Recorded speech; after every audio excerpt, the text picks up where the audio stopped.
आज सबका नेट कैसे फिनिश हो गया? आज क्लास ज्यादा एक्सटेंड हुई है क्या? एक्स्ट्रा क्लास हुई थी क्या कोई? मैम केमिस्ट्री की क्लास ज्यादा हुई। कोई बात नहीं, तो हम लोग अब एक काम करते हैं, 10-15 क्वेश्चन कर लेते हैं, फिर मैं आपको ग्रुप में डीपीपी दे दूंगी, आप लोग खुद से प्रैक्टिस कर लेना, फिर कल की क्लास में हम डाउट ले लेंगे। ठीक है? Okay ma'am. इतना तो कर सकते हो।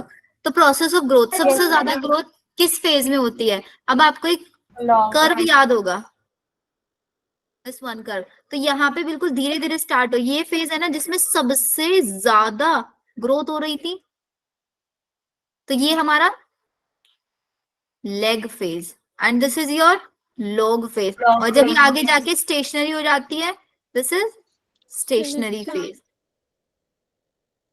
सेनेसेंस का मतलब तो बुढ़ापा होता है ना, बुढ़ापे में सबसे ज्यादा ग्रोथ थोड़ी ना होती है।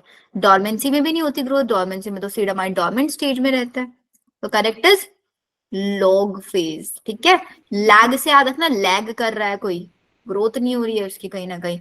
Typical growth curve in plant, plant के अंदर जो ग्रोथ कर्व होता है वो कैसा होता है? सिग्मॉइड शेप का होता है। Senescence as an active developmental cellular process in the growth and functioning of a flower plant is indicated in किस स्टेज में इंडिकेटेड? एनुअल प्लांट्स में, फ्लोरल प्लांट्स में, वेजल्स और ट्रैकिक डिफरेंशिएशन में, या फिर लीफ एब्सेशन में?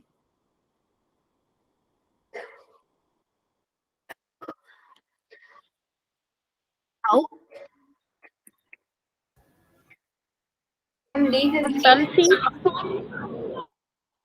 सी। Very good note Saba. Vessels and tracheary differentiation. देखो आप लोग डी क्यों समझ रहे होंगे? एब्सेशन, एब्सेशन का मतलब होता है फॉलिंग होना, लीव्स का गिरना। अभी बोल रहे हैं senescence as an active developmental cellular process है ग्रोथ के अंदर, जिसके अंदर एक्टिवली डेवलपमेंट होता है। सेलुलर प्रोसेस, सेनेसेंस मतलब हम लोग बुढ़ापा समझते हैं। And functioning of a flowering plant, सबसे ज्यादा इंडिकेटिव कौन से पार्ट में होता है प्लांट की? उसकी वेसल्स के अंदर और उसके ट्रैकिड्स के अंदर, कि भाई वो प्रॉपरली मेच्योर हो चुके हैं, प्रॉपर डिफरेंशिएशन हो रहा है, वहां पे डिवीजन नहीं हो रहा है, प्रॉपर डिफरेंशिएशन मतलब मैचुरेशन चल रहा है वेसल्स और ट्रैकिड्स का। ये सुहानी। मैम एक बार थर्ड वाला एक्सप्लेन कर दो। देखो बेटा, थर्ड वाले क्वेश्चन में क्या पूछते हैं? सेनेसेंस। सेनेसेंस हमें पता है, सेनेसेंस का मतलब है द प्रोसेस ऑफ एजिंग, जहां पे सेल्स का सबसे ज्यादा ब्रेक डाउन होता है, मेटाबॉलिज्म में ज्यादा इंक्रीमेंट नहीं होता यस मैम। है ना। और सेनेसेंस को हम ये बोल सकते हैं डेथ और रिप्रोडक्टिव स्टेज के बीच की स्टेज होती है ना, डेथ और रिप्रोडक्शन के बीच की स्टेज। Yes ma'am. और हमेशा सेल डिवाइड होने के बाद सेल के अंदर क्या होता है? सेल डिवीजन कब होता है? यंग स्टेज में होता है ना। यंग स्टेज में सिर्फ सेल डिवीजन होता है, और सेल डिवाइड करने के बाद सेल ग्रो करेगा, और फिर सेल के अंदर क्या हो जाएगा? मैचुरेशन हो जाएगा, सेल का डिफरेंशिएशन हो जाएगा। होगा या नहीं होगा? देखो ये वाला पॉइंट समझ नहीं आया। इसको ऐसे बताते हैं। मेरे पास ये नॉर्मल सेल है, इस सेल ने, ये सेल अभी डिवाइड कर रही है, तो इट मीन्स ये हमारे पास यंग सेल है। Yes ma'am. पहला चीज यंग सेल है, ठीक है। एंड ये सेल मेरिस्टेमेटिक सेल है, अभी मेरिस्टेमेटिक एक्टिविटीज के अंदर है। लेट सपोज ये वाली सेल ने क्या करा, इस वाली सेल ने अपने अंदर डिफरेंशिएशन करा लिया, ठीक है। तो डिफरेंशिएशन कराने के बाद अब ये डिवाइड तो नहीं करेगी ना,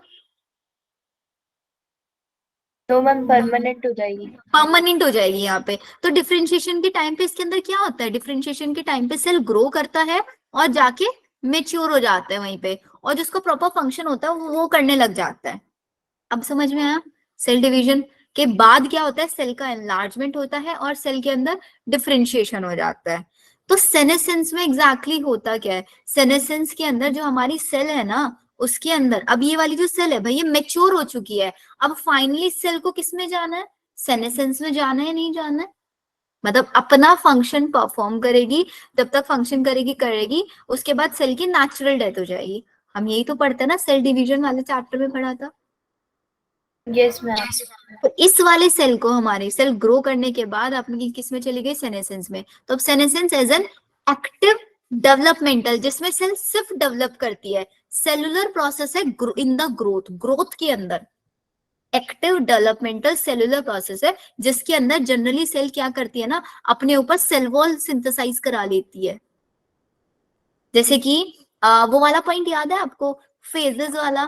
मैंने आपको 3 फेजेस बताई थी। कौन कौन सी फेजेस बताई थी? फेज ऑफ मेरिस्टेमेटिक,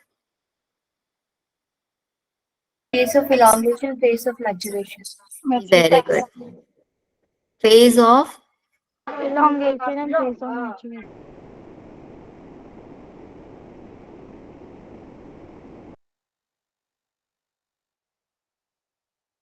तो अभी सेनेसेंस कौन सी फेज में चल रहा होगा?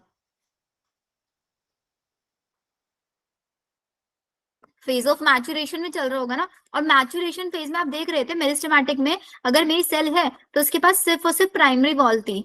इलोंगेशन में आते आते उसके अंदर सेकेंडरी वॉल आ गई थी, मैचुरेशन में भी उसके अंदर सेकेंडरी वॉल का सिंथेसिस हो गया था। सेल के अंदर 2 वॉल हो गई थी, सेल प्रॉपर्ली मेच्योर हो गई है। अब सेल को क्या चाहिए? कैसे आप पता लगाओगे कि सेल एग्जैक्टली सेनेसेंस में चल रही है? कि भाई उस सेल को क्या चाहिए? अब ज्यादा से ज्यादा वेसल्स चाहिए, नहीं चाहिए? जाइलम वेसल्स, ट्रैकेट्स चाहिए, कि उसके अंदर वेसल्स और ट्रैकेट्स के अंदर डिफरेंशिएशन अगर चल रहा होगा, कि भाई वो सब मेच्योर हो जाए प्रॉपरली, ताकि सेल को प्रॉपर अमाउंट में क्या मिल पाए? Water and minerals. वाटर और मिनरल्स वगैरह मिल पाए। तो यही तो इंडिकेटिव इन्होंने पूछा है। अब अगर ऐसे भी नहीं समझ में आ रहा है ना, ऑप्शंस एलिमिनेट वाले प्रोसेस पे आ जाओ, ठीक है। एनुअल प्लांट्स के अंदर सेनेसेंस तो हर टाइप के प्लांट में होता है। फ्लोरल सिर्फ फ्लोरल पार्ट के अंदर नहीं होता, प्लांट के हर एक पार्ट में सेनेसेंस हो सकता है। Yes, ma'am. अगर आप कंफ्यूज हुए कौन से ऑप्शन में हो सकते हो, सी और डी ऑप्शन में हो सकते हो। इन्होंने बोला कि सेनेसेंस एक active developmental cellular process growth का and functioning of a floral flowering plant. एक फ्लावरिंग प्लांट का एक फंक्शनिंग दिखाता है सेनेसेंस, कि भाई एक टाइम के बाद उसको मेच्योर हो जाना है, और मेच्योर होने के बाद उसको जो फंक्शन दिया हुआ है वो फंक्शन करके उसकी नेचुरल डेथ हो जाएगी। तो जब तक वो अपनी फंक्शनिंग करेगा, इट वांट्स कि भाई उसके अंदर जितनी भी सेल्स है, वेकिट्स और वेसल्स और ट्रैकेट्स, वो सब प्रॉपर्ली मेच्योर हो जाए, ताकि उसको क्या दे पाए? प्रॉपर वाटर, प्रॉपर मिनरल्स मिल पाए इजीली। तो लीफ एब्सेशन इंडिकेट करेगा क्या हमें कि भाई लीफ गिरने लग रही है? वही सेनेसेंस हो रहा है। Yes, ma'am. सेनेसेंस स्टेज कब आती है? जब आपकी बॉडी के अंदर, मतलब सेल के अंदर प्रॉपर डिफरेंशिएशन हो जाता है। अब बताओ, आया थोड़ा थोड़ा समझ में? नहीं, Yes, ma'am. इंडिकेटिव पूछ रहा है कि किस सेल को हम कब बोलेंगे कि वो सेनेसेंस में जा चुकी है। सिर्फ उसका गिरना ही, बिकॉज सेनेसेंस का मतलब ये नहीं होता प्लांट से लीव्स का गिरना। पतझड़ को सेनेसेंस नहीं बोलते। सेनेसेंस का मतलब होता है कि कोई प्लांट का पार्ट मेच्योर हो चुका है, वो फंक्शन करे जा रहा है, और उसके अंदर एजिंग होना शुरू हो गया है, बूढ़ा होना शुरू हो गया है लीफ आपकी, और जब वो गिर रही होगी उसको एब्सेशन बोलेंगे। सेनेसेंस एजिंग का प्रोसेस है, ठीक है। Yes, ma'am. फोर्थ वाला पढ़ो। Then the plant growth regulator which upon spring, जिसको शुगर केन क्रॉप है और उसकी यील्ड बढ़ा देता है 20 टन तक। जल्दी जल्दी बताओ। जिब्रेलिन, है ना? Which of the following is not an inhibitory substance governing seed dormancy? seed dormancy को inhibit नहीं करता है, seed dormancy को promote करता है। सीड को बोलेगा भैया ज्यादा से ज्यादा टाइम तक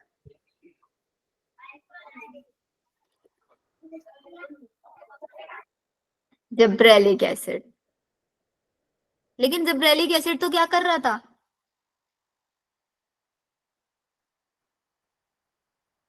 सीड को जर्मिनेट करा रहा था ना। वानी बताओ।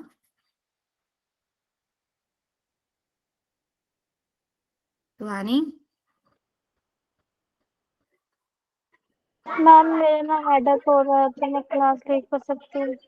हाँ बेटा कोई बात नहीं, आप लीव कर लो, बट क्वेश्चन जरूर कर लेना। Which of the following is not an inhibitory substance? पहली चीज, इनहिबिटरी सब्सटेंस नहीं होना चाहिए। तो एब्सिसिक एसिड तो इनहिबिटरी सब्सटेंस है, इसको एलिमिनेट कर दो, Yes, ma'am. है ना। फिनोलिक एसिड और पैरा एस्कॉर्बिक एसिड ये प्लांट ग्रोथ रेगुलेटर है ही नहीं, बचता क्या है? Gibberellic acid. पहला तरीका ये इस क्वेश्चन को करने का, इनहिबिटरी सब्सटेंस नहीं है वो, बट गवर्न करता है, सीड की डोरमेंसी को गवर्न करता है, सीड की डोरमेंसी को ब्रेक कराता है, सीड को बोलता है भाई जल्दी जल्दी जर्मिनेट करो। यही तो कराता था जिब्रेलिक एसिड, क्योंकि इसकी ब्रीविंग इंडस्ट्री थी। इट वांट्स कि जल्दी जल्दी सीड से मेरे को ग्रेप्स, एप्पल्स वगैरह ये सब मिलना शुरू हो जाए। यही तो चाहता था ना ये। Yes. तो बस this is the correct. Next पढ़ो. It takes very long time for pineapple plant to produce flower. आप कौन सा कॉम्बिनेशन हॉर्मोन्स का देंगे can be apply to induce flowering in pineapple throughout the. पहला एग्जांपल ऑक्सिन, याद आया होगा. और Yes, एक ma'am. और था, एक और था जो पाइनएप्पल के अंदर फ्लावरिंग को हेल्प कर रहा था सिर्फ. Ma'am methyl. हाइलिन. Very good. आ रहे हैं सारे अच्छे से समझ में. Yes, ma'am. Yes, ma'am. Fruit and leaf drop at early stage. भाई हम चाहते हैं कि प्लांट से लीफ और फ्रूट जल्दी जल्दी ना गिरे, ज्यादा टाइम तक रहे उस पे. कौन कराता है ये काम? Gibberellic जिब्रेलिक एसिड कराता था. लेकिन ऑक्सिन भी तो कराता था ना. Yes, ma'am. Ma'am. तो जिब्रेलिक एसिड क्या करता था? मार्केट पीरियड बढ़वाता था. फ्रूट्स को बोलता था ज्यादा टाइम तक रहो. इन्होंने बोला अर्ली स्टेज में. तो अर्ली स्टेज में कौन प्रिवेंट करता था? Auxin. ऑक्सिन करता था. यहाँ पे कंफ्यूज हो सकते हैं आप, तो कंफ्यूज नहीं होना है. बहुत ध्यान से ऑप्शंस को पढ़ के तब क्वेश्चन लगाना है. If you are given a tissue with its potential for differentiation, artificial culture में बहुत अच्छा एक टिश्यू हमने दिया कि उसका पोटेंशियल है डिफरेंशिएट करने का. डिफरेंशिएट मतलब मेच्योर होने का. आर्टिफिशियल कल्चर में भी आप उसको कौन सा हार्मोन देंगे ताकि उसकी shoot as well as root, would you add to the medium ताकि उसकी शूट और रूट जो है बहुत अच्छे से डेवलप हो जाए?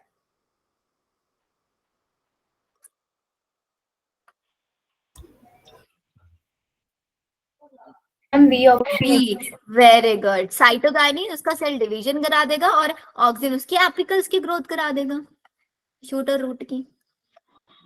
Avenar curvature is used for bi-assay of Avenar curvature. A for auxin, A for Avena. Avena curvature test use किया गया था FW वेंट के थ्रू. FW वेंट के थ्रू एवेना कर्वेचर टेस्ट किया गया था. ये आपको याद रखना है.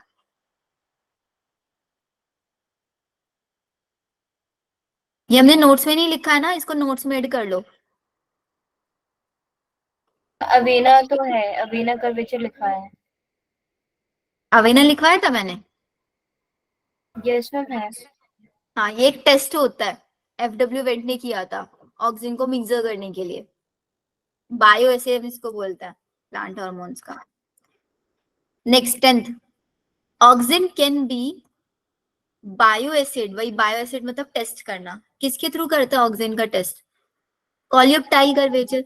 अवेना कॉलियोप्टाइल कर्वेचर, वो अगार अगार वाला जो प्रोसेस होता है. 11. Which cause a green plant exposed to the light on only one side? What causes a plant to bend toward the source of light as it grows? मतलब भाई इधर से light दे रहा है तो इधर ही वो कर्व दिखा देगा आपको. किसकी वजह से? ऑक्सिन की वजह से ना. Yes, ma'am. Oxygen. तो correct is B option. which one? B ना. B. Very good. आगे बढ़ो.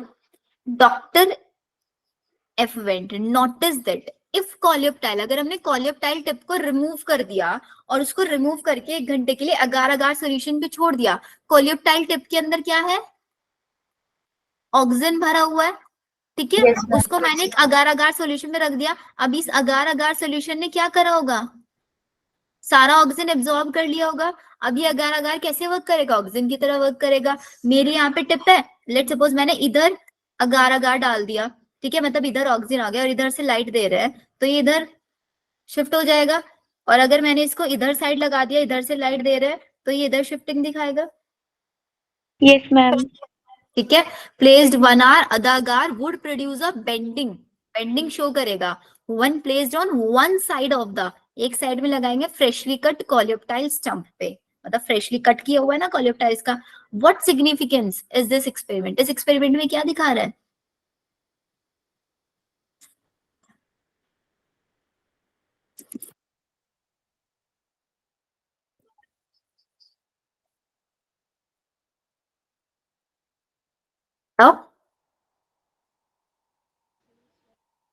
ऑक्सिजन का आइसोलेशन. आइसोलेशन और ऑक्सिजन को आइडेंटिफिकेशन ही तो कर रहे हैं हम यहाँ पे. Yes, ma'am. Agree everyone? Any doubt? Suhani? Ma'am वो प्रोसेस समझ नहीं आया। वो हमने जो अगर अगर है वो हमने काट के उस साइड लगाया है। क्योंकि हम यहाँ पे चेक कर रहे हैं कि भाई ऑक्सिन ही रिस्पॉन्सिबल है किसके लिए? बेंडिंग के लिए। ये चेक कर रहे Yes, थे। ma'am. तो हमने ऑक्सिन को क्या करा? अगार अगार के अंदर एब्जॉर्ब करा दिया। और लेट सपोज ये मेरा प्लांट जो है, ये प्लांट है पेन, ठीक है, और ये क्लच देख रहे हैं, ये अगार अगार है, इसके अंदर ऑक्सिन है। मैंने इसको इसकी लेफ्ट साइड में लगाया तो इसकी बेंडिंग इधर ही हो गई। फिर मैंने इसको राइट साइड में लगा के देखा तो इसकी बेंडिंग फिर इधर हो गई। इसकी क्या पता चल रहा है कि जिधर ऑक्सिन होगा उधर ही साइड वो बेंडिंग शो करेगा। Yes, ma'am. क्योंकि जो ऑक्सिन होता है ना, इसको शेडेड रीजन में रहने का अब आप खुद देखो, शेड मतलब शेड लवर होता है ऑक्सिन। कैसे शेड लवर है? ये मेरा प्लांट है, ठीक है, मैंने यहाँ पे इधर अगार अगार लगा दिया, इधर ऑक्सिन है, डायरेक्टली इसको इधर से लाइट मिल रही है, लेकिन ऑक्सिन को तो लाइट पसंद ही नहीं है। अभी क्या करेगा? ऐसे जब ये बेंडिंग दिखा देगा तो बेंडिंग की वजह से ये शेड के अंदर आ जाएगा, नहीं आ जाएगा ऑक्सिन, इसके ऊपर डायरेक्टली लाइट नहीं फॉल कर पाएगी। Yes, ma'am. इसीलिए बेंडिंग दिखाता है, क्योंकि ऑक्सिन शेड लवर होता है, लाइट के प्रेजेंस में नहीं रह पाता। तो इस प्रोसेस से हम क्या कर रहे हैं? ऑक्सिन का आइसोलेशन कर रहे हैं और उसको आइडेंटिफाई कर रहे हैं, एग्जैक्ट आइडेंटिफिकेशन कर रहे हैं ऑक्सिन का, उसका फंक्शन क्या है। हर्षित, समझ आया? सुहानी, अब क्लियर है? आपने पहले भी दोनों क्वेश्चंस पूछे थे ना? Yes, ma'am. Next, which one of the following growth regulator is known as stress hormone? Directly याद कराया था, antitranspirant stress hormone, abscisic acid. During seed germination its stored food is mobilize. Mobilization का काम कौन कर रहा था? जो एजिंग को हटा रहा था, सेनेसेंस को डिले कर रहा था, प्लांट को बोलता था भाई बूढ़े मत हो जल्दी। कौन? बूढ़े होने से रोक रहा था, जिब्रेलिन। जिब्रेलिन। बूढ़े नहीं होने दे रहा था प्लांट्स को। गब्बर था ना, गब्बर शेर। Pineapple which under natural condition is difficult to blossom, blossom का मतलब होता है फ्लावरिंग दिखाना, has been made to produce fruit throughout the year by the application of pineapple के अंदर fruits और फ्लावरिंग। भाई फ्लावर आएंगे तब फ्रूट आएगा, किसकी वजह से? हम पूरे साल के साल पाइनएप्पल के अंदर फ्लावरिंग कर सकते हो, फ्लावर आएगा तो फ्रूट भी आ जाएगा। ये ऑप्शन लेकिन अब ऑक्सिन भी दो में दिया हुआ है, ये हमारे पास नेचुरल ऑक्सिन है ना, और ये हमारे पास आर्टिफिशियल है। तो हमें अप्लाई करना है the pineapple which under natural condition difficult है। भाई नेचुरली वो डिफिकल्ट हो रहा है उसको फ्लावरिंग दिखाने में, तो अब हम उसको आर्टिफिशियल ऑक्सिन देंगे ना बाहर से, जो उसकी बॉडी के अंदर नेचुरली उसकी वजह से उसके अंदर फ्लावरिंग नहीं हो रहा है, तो हम आर्टिफिशियल वाले लेंगे ना। Yes ma'am. Yes ma'am. So their effect on plant growth regulator. What to do the temperature and light control in the plant? Through their effect on plant growth, मतलब इनमें से कोई है एपिकल डोमिनेंस फ्लावरिंग, इसके effect की वजह से on plant growth regulator. What do the temperature and light control in the plant? Plant के अंदर टेम्परेचर और लाइट को कौन कंट्रोल करता है?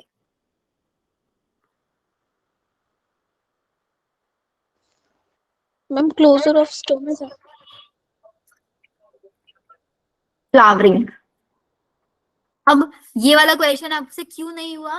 क्योंकि ये कॉन्सेप्ट था फोटो पीरियडिज्म वाला, जो कि हो चुका है सिलेबस से, ठीक है। पता है उसमें क्या होता है ना, फ्लावरिंग डिपेंड करता है कि प्लांट को लाइट कितने टाइम तक मिल रही है। उसको लाइट ज्यादा मिल रही है तो ऑब्वियसली टेम्परेचर हाई चाहिए होता होगा उसको। लाइट कम में वो फ्लावरिंग दिखा रहा है तो इट मीन्स टेम्परेचर कम में फ्लावरिंग दिखाता होगा। तो टेम्परेचर और लाइट को क्या चीज कंट्रोल करती है प्लांट के अंदर? फ्लावरिंग। ठीक है, कॉन्सेप्ट नहीं पढ़ना है हम लोगों को। Next, which one of the following generally refer to, gibberellin का एंटागोनिस्टिक बहुत इजी है, ए बी है ना। Phototropic curvature. Phototropic curvature is the result of uneven distribution of phototropic curvature. Curve बन जाता है लाइट की वजह से. Uneven distribution of oxygen. oxygen. Simple.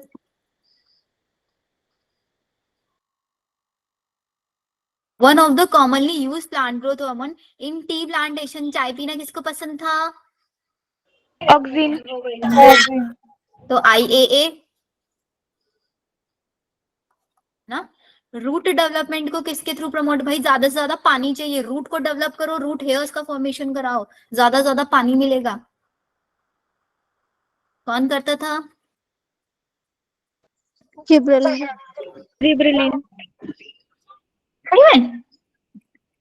भाई ज्यादा से ज्यादा पानी, देखो याद करो वो कॉन्सेप्ट, ज्यादा से ज्यादा पानी मिलेगा और रेस्पिरेशन रेट बढ़ा देता था.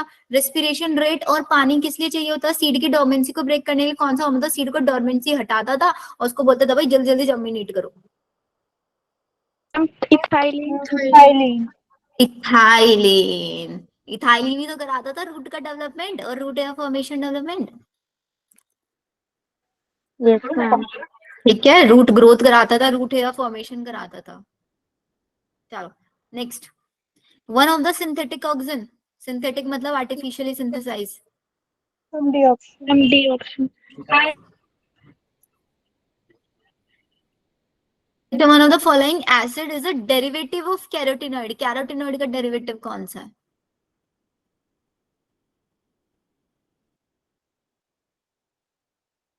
Abscisic acid.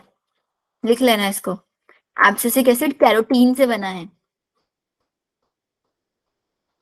Abscisic acid carotene से बना है, जो कि किसके अंदर? क्लोरोप्लास्ट के अंदर प्रेजेंट होता है.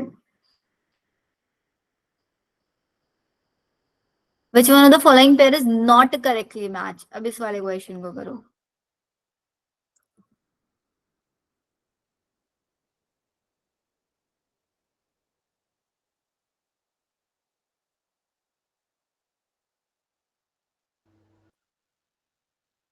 जिब्रेलिक एसिड लीफ फॉलिंग कराता था या नहीं?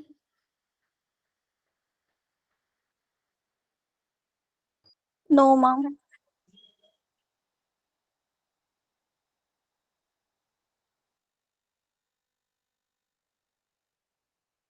साइटोकाइनिन सेल डिवीजन कराता था. Yes ma'am. कराता था ना. तो ये तो मेरे पास ट्रू है.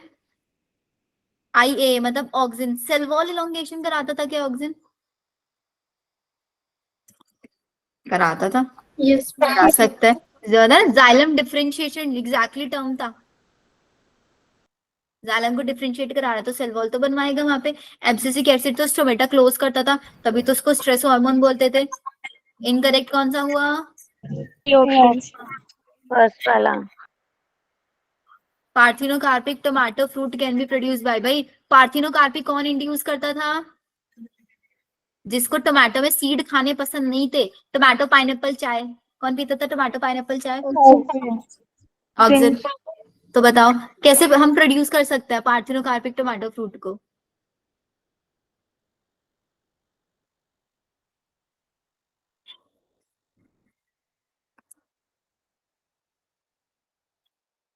ऑक्सिन देखे ना भाई. Yes, ma'am. How does pruning helps to make the hedge. Hedge मतलब वो प्लांट्स ऐसे डेंस बन जाते थे, लेटरल ग्रोथ कराते थे. प्रूनिंग का मतलब क्या होता है? प्रूनिंग का मतलब डीकैपिटेशन. ऊपर ऊपर से वो कट करते रहना एपिकल वाली बर्ड को, ताकि लेटरल वाली ग्रो कर पाए. कैसे हेल्प करता था प्रूनिंग? हेज को डेंस से डेंस बनाने में, घना से घना बनाने में. ऑक्सिलरी बर्ड को एपिकल डोमिनेंस से फ्री करता था नहीं करता था प्रूनिंग की वजह से? Yes, ma'am. है ना. तो ये तो होगा. Cell elongation in intertidal internodal region of the green plant take place due to internodal elongation. Gibberellin. Coconut milk. Coconut milk factor is, होता ना एक कोकोनट मिल्क और एक कॉर्न मैम जिब्रेलिन कर्नल, कौन है? कॉर्न कर्नल और coconut milk, उससे मिलता था तो उसको क्या बोलते थे, जिएटिन या काइनेटिन। मैम जिब्रेलिन आएगा। जिएटिन जिब्रेलिन में आएगा। किसमें आएगा वो, जिब्रेलिन नहीं साइटोकाइनिन में आएगा बेटा, zeatin and kinetin. Yes ma'am, yes ma'am. ये वाले क्वेश्चंस करके देख लो एक बार, बट थोड़ा थोड़ा सा कंफ्यूजन हो सकता है बिकॉज बहुत आउट ऑफ एनसीईआरटी मिलेंगे इसमें कुछ। प्लांट डेफिशिएंट हो भाई, जिंक एलिमेंट नहीं है प्लांट के अंदर। अब आपको मिनरल न्यूट्रिशन वाला चैप्टर याद करना पड़ेगा, जिंक का क्या फंक्शन था। शेड्स इफेक्ट ऑन बायोसिंथेसिस, कौन सा प्लांट हार्मोन को अफेक्ट कर सकता है ये। मैम मिनरल न्यूट्रिशन चैप्टर हो गया। मिनरल वाला तो कट हो गया ना, यस ऑक्सीजन को, ऑक्सीजन को अफेक्ट करता है ये, ठीक है। हमने वहां पे भी अपने पढ़ते हैं इसको। ये बहुत पुराने वाले क्वेश्चंस मत करना, अब सारे के सारे पुराने क्वेश्चंस दिए हुए हैं इन्होंने, ये लेटेस्ट वाले क्वेश्चंस थे जितने आप लोगों को करने हैं। कुछ है ही नहीं इस चैप्टर के अंदर तो।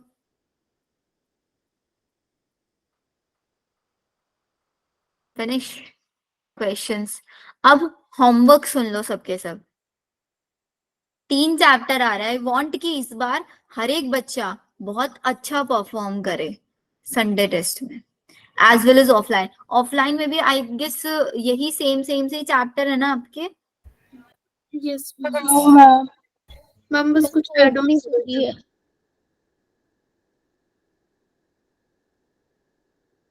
हाँ ऑफलाइन में तो अलग ही है बिल्कुल। मैम इसमें सिर्फ रेस्पिरेशन ही आ रहा है प्लांट फिजियो में से।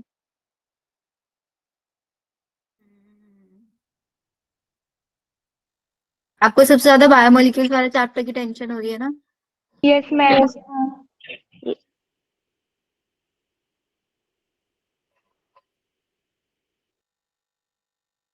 देखो एक काम करेंगे, एक सेकंड पहले रिकॉर्डिंग ऑफ कर देती हूँ, थोड़ा सा प्लानर बता देती हूँ मैं आप लोगों को, मतलब